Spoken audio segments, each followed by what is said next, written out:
Hello and welcome to this Microsoft Copilot walkthrough. Today in this session, we're going to go through lots of the functionality available directly within Copilot. We're not going to be doing a deep dive. I'm going to be walking you through all of the different tools that are available. And then if you want anything specific, then we will obviously do a more detailed video of this. So please do feel free to request that. At the moment, we just want to show you what's possible, encourage some curiosity and get you using some of these tools. Right, so with that in mind, I'm going to jump straight in and I'm going to go down the left-hand menu and then we're going to jump back into the chat. I'm going to see what sections and settings are available. Move myself over here and then we're going to get going. As you can see, we are currently on new chat here and there's some functionality available within this new chat that we will go through shortly, but I'm going to move my way down. So you've got new chat, you've got search, self-explanatory. You can search through your organization. So this isn't just your chats, it's available within your emails, within your documents or anything like that. As long as you give it access, then it should be able to go and find those in there as well. So this is the new Copilot search. If you click on there, then you'll be able to see all of the different files, everything that you've got in there, and you can do more of a natural search as opposed to a specific file name search. So you can say, where is the file that is X, Y, and Z, right? So it gives you a little bit more flexibility. You've got your library. This is going to be all of the conversations that you've had with Copilot, and this should actually include some of the things that you've had or the chats that you've had from directly within documents.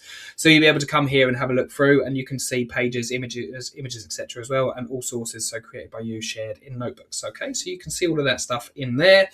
Create, this is a very, very cool bit of functionality. So this allows you to actually produce images and infographics, and then you can edit the text within infographics. This is going to get so much more powerful. And the really cool thing about this, and the really cool thing about Copilot, is that you can actually produce a lot of the different documents directly within here. As you can see, you've got PowerPoint, Word, Excel. You can create videos. As I mentioned, infographics. All of this stuff is directly available within here. So, for example, if I said I wanted to create an infographic, I'm going to go to one that I made earlier.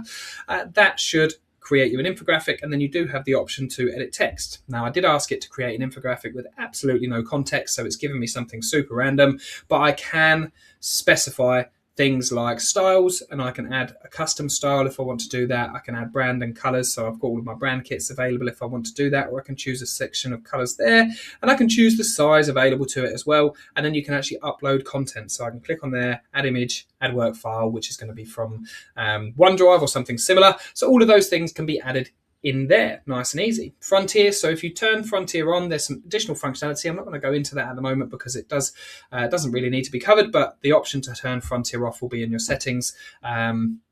Frontier on, I should say, and then there's lots of different functionality in there that you can explore. On the side here, you can see that we've also got Researcher. Now, Researcher, again, is their version of deep research, so you can go ahead and you can do a very deep cover on what is the adoption of AI in the UK, right? So if I wanted to do that, I can do that. And then you've got computer use. So this is similar to agent mode that's available within GPT. So if I click on computer use, you'll see that it says allow virtual researcher to perform the tasks when the computer agent is open, etc. So while the user is actively using the virtual query, any third-party content is controlled by the third party and governed by their intent, right? So if I click accept, turn on computer use, I can also attach specific sources, which can be on Microsoft Office 365. If I want to connect Canva, Google, and then there's various different applications that you can connect within here as well. I can dictate to it if I want to. And if I plus icon again, same situation, adding files and so on and so forth. So if I click enter on that, what will happen is that will actually open up its own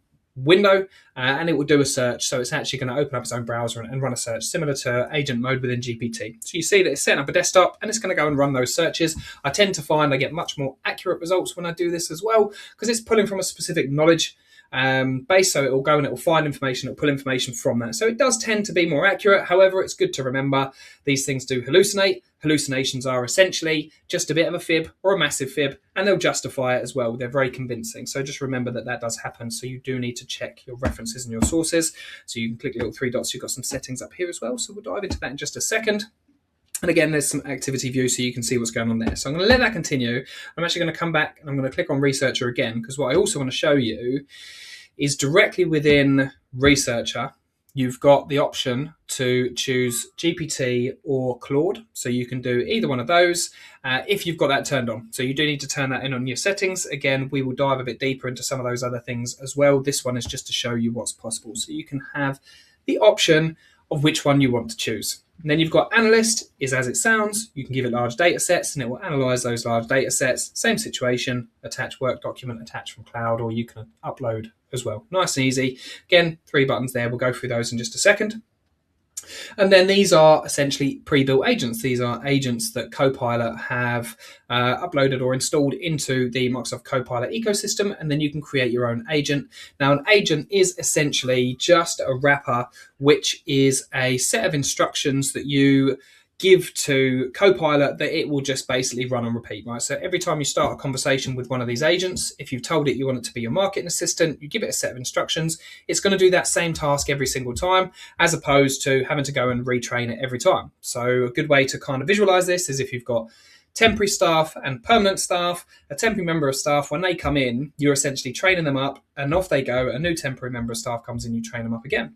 If you realize that you're regularly using a temporary member of staff for that task, then at some point you probably want to consider hiring someone to do that task. And it's the same situation. If you're using a chat regularly, if you hit what's called a context window, that's when it says you can't continue this conversation anymore. That's when you probably want to consider building an agent. You give it a set of instructions and you can either configure or describe that, have the chat with it, and it will build the agent out for you. So it will just basically repeat that same thing. So you can have a marketing assistant, you can have a recipe builder, you could have an email assistant, you can have an analyst that analyzes data in a specific way and returns a specific report.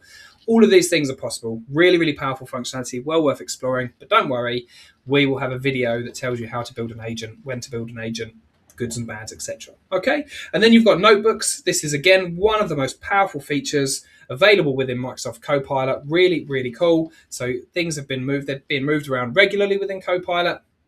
And essentially, a notebook allows you to upload quite a lot of documents. So you can upload really, really big documents within here. So it's very similar to Notebook LM, which is Google's functionality. And once you upload all of those resources, when you query it, it will essentially pull the information from this specific notebook, right? So if I go to whichever one that I produced, whichever one this was, so it's just an AI presentation brief, any question that I ask is going to be relevant to this, and hopefully, say they're advanced in some of this as well, it tells you what file it came from, and you can go and you can search that as well. I expect that this will be getting more advanced over time, but you've got your standard chat over here, and you can do lots of other really great stuff with it as well. So if I go share, I can obviously share the page link, copy the component, or if I click on this, I can add to a new notebook, or I can actually create a document, I can create a PDF, and in some cases you can create a PowerPoint. So really, really powerful functionality within that as well. If I scroll down here, you can see that it's got all of the sources listed there. Right, so I'm going to come out of this bit now. If I click on that button, we're going to go back to the original chat functionality, and we're just going to basically ask it a random question, just because I want to show you some of the functionality that's in there once you've submitted a prompt and it's come back to you with an answer. So you'll see that that's going to search for the meaning of life, and it's going to come back to us with some sort of answer, probably very philosophical and depending on my settings within Copilot as well. So that's going to go ahead and do that. So while that's responding, I'm going to go up here, I'm going to show you that you've got the option for auto choosing the language model. So you can actually get quick responses, think deeper, or you can choose one of the ChatGPT more recent models that are available, which you can see in here. Again, I wouldn't really worry too much about that. You're generally going to get the responses that you want from auto, but if you do want to test those things out, you can. If I click on this button as well, you've got the option for a temporary chat. So if I click on that, it's not going to save that information. And then it's just basically going to start a new chat as well, which I'm not going to click for the moment because we are in the middle of this chat. Okay, it tells me that the research is complete. So I'm going to click off of that for the time being. I'm going to click these 3 dots, and then you've got the option to travel to recent pages. So pages are not available to view in here, but if I click onto recent pages here, because that's a really powerful functionality, I can see all of the pages that are available. I'm going to show you how to create one of those as well, but I'll show you what they are. So your recent pages, you can send feedback, scheduled prompts. I'll show you how to do that in just a minute. And then you've got settings as well, which we're going to jump into in just a second. So we're going to scroll down here. We can see we've got the prompt response. So we've got the meaning of life here. I'm sure we all feel much more fulfilled. You've got the option to copy that. You give it a thumbs up, a thumbs down. You can share the prompt and copy with the response. And then you can edit in pages, which I'm going to click in just a second. If I click on pages option, I can click and add it to a recent page. And if I click this little button here, this gives me the option to schedule the prompt, read out loud, export to Word directly. If I schedule the prompt, I'm going to get this pop up, really powerful feature, and then I can choose how many times it runs, up to 15 at the moment. I can choose it every single day, and then every day I'm going to get an email because I can choose to have the email there with that prompt response. Okay, so really, really powerful functionality there. And then if I click into pages, again, please don't worry. This is a Whistlestop tour. We are going to do a deep dive into each one of these functionalities for you as well. I just want to show you what's possible, get you thinking curiously, go and try these things out. That's how you get good with it, because it's really, really cool functionality in here. So as you can see, I've clicked on pages, right? And the same as some of the other tools, I can go ahead and I can edit this. I can also highlight as well, and that should give me the option to ask Copilot something directly within the chat. I can get it to create images, add the images to this as well, and then I can go ahead and I can create a document or a PDF off of the back of this as well. And then directly within the chats that you've got here, if we go start a new chat, or if I have a look at some of the agents, I think they're moving things around quite a lot, to be honest. So it's well worth coming in double checking, because what you can also do is call things like presentations. So let's have a little look. It's not coming up for me there. PowerPoint, that's what I can do. So I can actually call PowerPoint directly within there. Create me a presentation on, right? And then I'll do like AI adoption in the UK, right? And then it's actually going to create a presentation from directly within Copilot. As you'll see, this is becoming the go-to place where whenever you want something created, you can do it directly within here.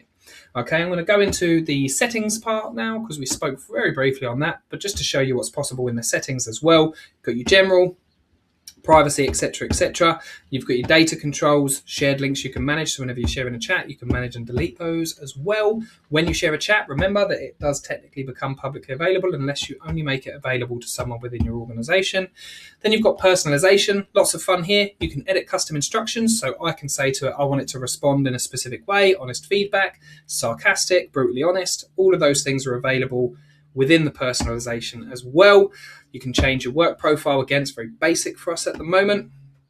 Saved memory, so we've got memory turned on, which means it starts to understand how you want it to respond. And then you've got your chat history on Frontier as well, so you do need to turn your Frontier on to be able to see that, but you can turn all of these things off and on. Thing to remember about using Copilot, when you're using the work version of Copilot, it's actually under the enterprise security there, so it's not actually, or shouldn't be, training up on your data. So the conversations that you have with Copilot shouldn't be training up on that data. You can manage your notifications, so you can turn those on and off. Manage your agents in here as well, so these will be the company-wide agents. And you've got sources in here too. And you can connect Canva, Google Calendar, Intercom, HubSpot, Notion. Yeah, right, so there's some options, and these things are going to be advancing much more.